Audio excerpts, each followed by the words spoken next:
Hey everybody, how you doing? This is Dan Blanchard from the Travel in Time with Dan show, where we mix travel with history and with leadership, and of course, with me, Dan Blanchard.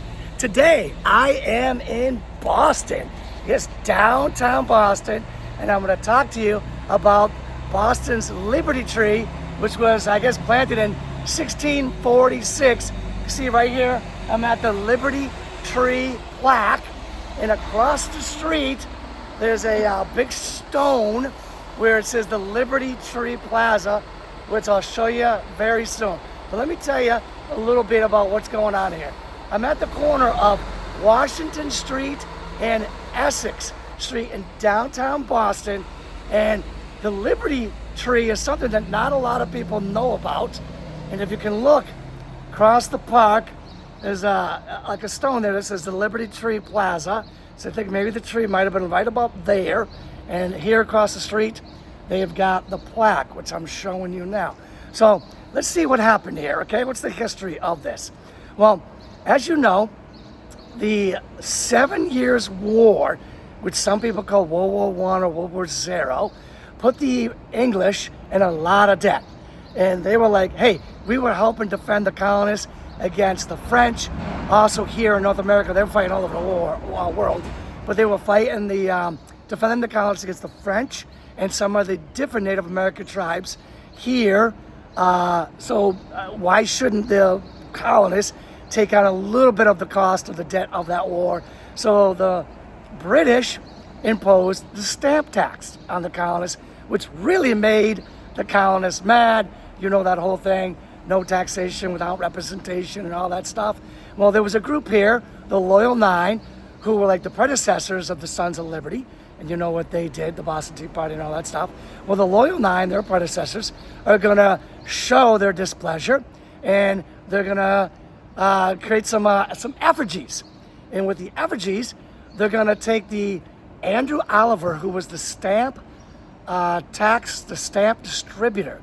They're going to hang him, eventually cut his head off, all that stuff in an effigy. Now it's not him, it's like a dummy that's like meant to look like him, right? And they're gonna hang him from this area right here, from the tree, the big old 100-year-old elm tree, right? They're gonna hang him from that. They're gonna hang a boot also, which is supposed to represent Lord Bute, the ex-prime minister. And then there's a green boot, which are also hanging from the tree, which is represents British oppression, right? And this is going to turn this 100-year-old elm tree, which I believe was right across the street from here, into what they're going to call the Liberty Tree.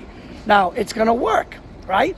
Oliver is going to quit his job as a stamp distributor, making it harder for England to collect those stamp taxes, right? And then these effigies are going to spread across the 13 colonies. Then all of the stamp distributors across the colonies are also going to quit when they see their effigies being hung from, I guess, other Liberty trees across the colonies, right? And they're going to find out, the Loyal Nine and the colonists are going to find out that this public spectacle is effective. It works. The public spectacle works, all right? So, again, this 100-year-old elm tree is turned into the Liberty Tree. And then underneath the Liberty Tree, they're going to meet, right? The Sons of Liberty, the Loyal Nine, the Sons of Liberty, right? The colonists. They're going to meet there on a regular basis. It's outdoors, right? It's not inside any particular building. It's outdoors underneath the Liberty Tree. And that little space is going to be called Liberty Hall. So, hey, let's meet tomorrow night at Liberty Hall, everyone. Absolutely. See you over at Liberty Hall, right? And it'll probably make it harder for the British to find out. What the heck is Liberty Hall? Where is that, right? It's just a tree, underneath a tree, all right? So what's going to eventually happen is the British are going to catch on to what's going on here, and they're going to find out that this Liberty Tree is kind of important. Liberty Hall, Liberty Tree, it's kind of important to the colonists and the people that are protesting. And there's going to be a loyalist. His name is Job Williams, the loyalist, right? Him and some English soldiers are going to cut down the Liberty Tree and be like, that's it, done with those colonists and their protests and all that stuff. And it turns out it doesn't work. First of all, when they're cutting down the tree, a branch falls on one of the soldiers and kills one of the soldiers. The colonists call that divine retribution, right? And not only does it kill a soldier, but the whole cutting down the tree and the Liberty Tree and making the colonists stop, it doesn't work, right? The Liberty Tree symbol becomes even stronger now. It becomes a Liberty Tree stump, right? Liberty Tree stump. So what it becomes, and it almost becomes like it does become a pilgrimage for many colonists to come here, right? And today we have this like plaque, and I believe the Liberty Tree stump got paved over, and I believe it's right there. I believe that's where it got paved over. And then today you've got the plaque here, as well as the plaza, Liberty Tree Plaza marker across the street. Okay, so it doesn't work. All right, it doesn't work. All right. So now listen, the Liberty Tree is one of the earliest and most powerful symbols of the colonies, right? And why are symbols so important? Well, they're hard to kill. It's hard to kill symbols, hard to kill ideas. I mean, you can kill the person, right? You could blow up, destroy a building. You can cut down a tree, right? You can do all that. But the ideas, the thinking, the thoughts, right, behind the symbol, very, very hard to kill that. And somebody else could just put up another symbol very easily, right? Somewhere else, other Liberty Trees somewhere else, right? So it's very hard to kill a symbol, to kill the thinking and thoughts of like the protest and the revolution and all that.